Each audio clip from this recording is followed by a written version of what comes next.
welcome to our class bersama Bang Randy Tampungulan. Di video ini kita akan membuat pembahasan materi tentang trigonometri. Sebelum kita memulai, saya akan memberikan dulu pencerahan tentang matematika. Yang pertama itu adalah 3L, live, love, life, artinya matematika itu harus kita hidupi. Yang kedua, matematika itu harus dicintai, dan matematika itu harus menjadi cahaya dalam kehidupan sehari-hari. Jadi dengan ada matematika hidup kita akan menjadi lebih baik. Langsung aja, trigonometri. Pertama, kita harus tahu dulu pengertian dasarnya. Yang pertama itu perbandingan trigonometri. Trigonometri itu akan muncul di dalam sebuah segitiga. Di sini ada sebuah segitiga di mana terdiri dari 3 sisi, yaitu sisi A, ini sisi tegaknya, sisi B adalah sisi datarnya, dan C itu sisi miringnya. Apabila di sini dibuat, di sudut ini dibuat alfa, maka berlakulah sin alfa itu adalah demi, atau sering singkat dengan si demi, yaitu depan per miring. Maka berlakulah si demi, yaitu menjadi sin alfa itu adalah depan per miring, berarti depan per miring. Maka kalau mencari sin dengan di sini sudut alfanya, maka A per C atau depan per miring. Yang kedua, apabila dihubungkan dengan cos alfa atau sami, sering disingkat dengan cos sami, maka sami artinya samping per miring. Maka sampingnya sudut ini mana? B ya. Miringnya adalah C ya. Yang kemudian ada tangen, yaitu tangen alfa, maka disebut dengan tadisa, yaitu tadisa itu depan. Maka depan dari alfa itu mata A, berarti depan per samping, berarti A per C. Maka sangat mudah untuk mengingat dari sin dari perbandingan trigonometri, yaitu sin. Untuk mencari sin alfa, pada di sini sudutnya adalah sin demi atau depan per miring. Yang untuk mencari cosnya itu cos sami samping per miring, yaitu sampingnya B, miringnya C. Yang selanjutnya tangen alfa itu tadisa, itu adalah depan per samping, yaitu depannya A, sampingnya adalah B. Sampai situ secara jelas. Kita lanjut ke rumus identitas dasarnya. Ini ada beberapa rumus yang saya munculkan di sini untuk mengingatkan nanti dalam pembahasan soal. Yang pertama itulah cosec alfa, berlakulah itu sama dengan 1 per sin alfa. Yang kedua, sekan alfa itu sama dengan 1 per cos alfa. Yang ketiga adalah kotangen alfa itu sama dengan 1 per tangen alfa. Yang ketiga adalah sin kuadrat alfa tambah cos kuadrat alfa itu sama dengan 1. Dan dari sini bisa kita pecahkan menjadi, untuk mencari sin kuadrat alfa itu menjadi 1 kurang cos kuadrat alfa, atau mencari cos kuadrat alfa itu sama dengan 1 kurang sin kuadrat alfa. Nah, ini yang kedua ini turunan dari sini ya. Yang kelima adalah tangen kuadrat alfa tambah 1 sama dengan sekan kuadrat alfa. Yang selanjutnya adalah 1 tambah kotangen kuadrat alfa itu sama dengan cosec kuadrat alfa. Itu rumus identitas dasar. Selanjutnya adalah nilai perbandingan sudut-sudut istimewa. Di sini ada 3 perbandingan, yaitu 45 derajat, 60 derajat, dan 53 derajat. Untuk lebih lanjut nanti kita langsung ke tabel nilai perbandingan sudut-sudut istimewa. Di sini sangat jelas sudut istimewa itu mulai dari 30, 45, dan 60 dan 90. Jadi ini sin cos tangen. Jadi untuk mencari sini berarti sin 30 setengah, sin 45 setengah akar 2, sin 60 setengah akar 3, dan sin 90 1. Kalau ini 37 derajat, ini disebut dengan nilai pendekatan. Dan ini adalah tak terdefinisi, seperti tangan 90 nilai tak terdefinisi. Jadi kalau ada pertanyaan cos 30 setengah akar 3, kalau ada cos 45 itu sama setengah akar 2, dan cos 90 0. Dan tangan juga seperti itu, tangan 30 setengah sepertiga akar 3, tangan 45 itu 1, tangan 60 akar 3, dan tangan 90 itu lah tak terdefinisi. Selanjutnya nilai sudut yang direlasi. Ini kita menggunakan kuadran, itu kalau kuadran itu ada 4, yaitu kuadran 1, kuadran 2, kuadran 3, dan kuadran 4. Jadi kuadran 1 itu antara 0 derajat sampai 90, itu semua positif. Sinus, kosinus, tangen, dan kotangen itu adalah semua positif. Sedangkan di kuadran 2 itu mulai antara 90 derajat ke 180 derajat, itu kuadran 2. Jadi sini sin dan cos itu positif, yang lainnya adalah negatif. Yang kuadran 3 adalah berada di antara 180 derajat sampai 270 derajat. Itu berarti kuadran 3 itu berarti yang positif apa? Tangen dan kotangen. Jadi yang lainnya adalah negatif. Yang kuadran keempat itu adalah antara 270 derajat sampai 360 derajat, di mana kuadran 4 ini kosek dan sekan itulah positif ya. Dan ini menjelaskan semua, yaitu kuadran 1 itu adalah alfa itu antara 0 sampai 90 derajat.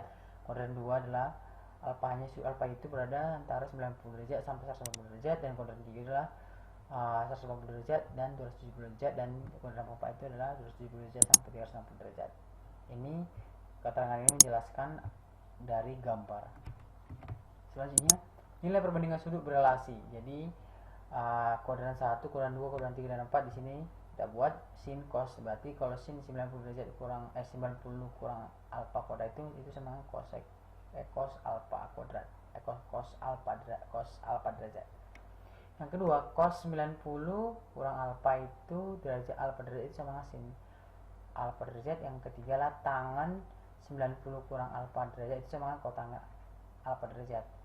Ini persamaannya di nilai perbandingan sudut yang berelasi. Yang kuadran 2 adalah sinus, seperti yang kita tahu dari awal tadi. Kuadran 1 itu antara 0 sampai 90, kuadran 2 adalah 90 sampai 180, kuadran 3 adalah 180 sampai 270. Kuadran keempat adalah 270 sampai 360. Maka di sini untuk nilai perbandingan sudut berelasi itu kuadran 1 jelas bahwa sudutnya antara 90 0 sampai 90 maksud saya. Yang kedua, kuadran 2 sin 180 derajat kurang alfa, maka itu sama dengan sin alfa derajat. Sampai dengan tangan 90 tambah alfa derajat sama dengan min kotangen alfa derajat. Jadi ini adalah nilai-nilai perbandingan, tidak perlu saya sebut satu-satu. Jadi ini nanti kita pakai di dalam menentukan atau mencari nilai dan atau mencari untuk menyelesaikan masalah-masalah dalam pembahasan soal trigonometri. Contoh soal ini, pertama, bila A itu berada antara 0 derajat sampai 90 derajat dan tangan alfa derajat itu sama 5 per akar 11, maka berapakah sin A derajatnya? Di sini kita tahu bahwa tangan itu adalah tatida, maka kita masuk ke segitiga ini.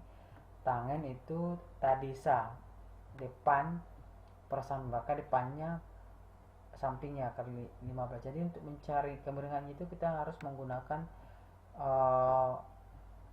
triple Pythagoras, di mana miring kuadrat itu sama dengan 3 kuadrat tambah datar kuadrat, atau tinggi kuadrat dengan alas kuadrat.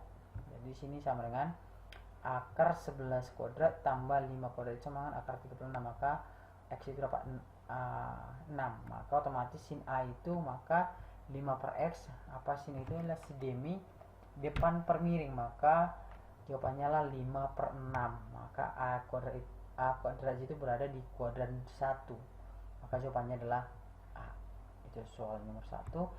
Yang selanjutnya ada soal, jika segitiga BC siku-siku di B dan sudut A itulah 2 dan sudut C adalah dan sudut C itu adalah X, maksudnya AC sama dengan 50, maka keliling segitiga BC adalah berapa? Nah, langsung aja ke gambar.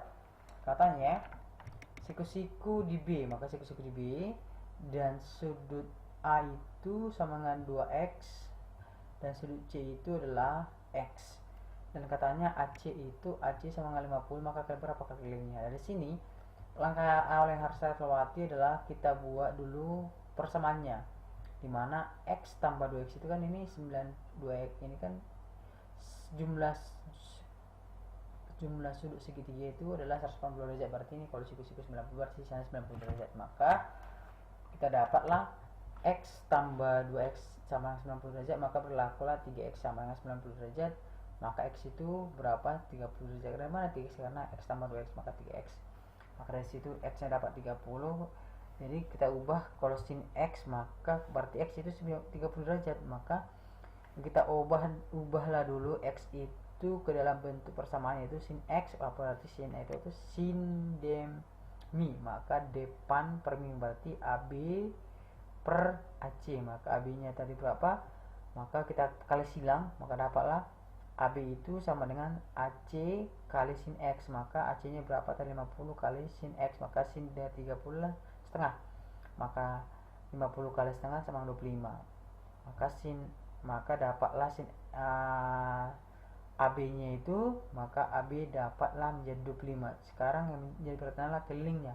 AB nya sudah dapat, sekarang kita mencari BC. Maka untuk mencari BC kita menggunakan cos, maka itu cos X itu sama berarti, ingat cos sami berarti samping per, berarti sampingnya, berarti kalau kita melakukan misalnya cos, sampingnya apa? BC per miringnya AC, udah tinggal buat aja, maka dapatlah BC AC kali cos X. Maka 50 AC itu dari mana? Itu adalah AC itu dari miringnya 50 kali cos X, berarti ingat cos 30 setengah akar 3, maka 50 kali setengah akar 3 menjadi 25 akar 3. Maka dapatlah AB nya tadi 25, BC nya tadi 25 akar 3, jadi tinggal menjumlahkan aja. Maka kalian ABCD itu sama dengan AB tambah BC tambah AC. Maka AB nya tadi berapa? 25, BC nya 25 akar 3 dan AC nya 50. Maka dapatlah, kita jumlahkan yang sejenis, maka jumlahkan 25 dengan 50, maka 25 akar 3. Maka supaya menjadi persamaan atau artinya kita sederhanakan, maka 75 bagi 3 menjadi 25, maka 25 kali 3 itu menjadi 25, maka jawabannya adalah 25 kali 3 tambah akar 25, karena supaya sama jawabannya. Kalau seperti ini nggak ada jawabannya, maka yang adalah 25 kali 3 tambah akar 3, maka jawabannya adalah A. Baik, sampai sini mungkin penjelasan tentang trigonometri. Saya harap semoga penjelasan singkat ini bermanfaat. Terima kasih.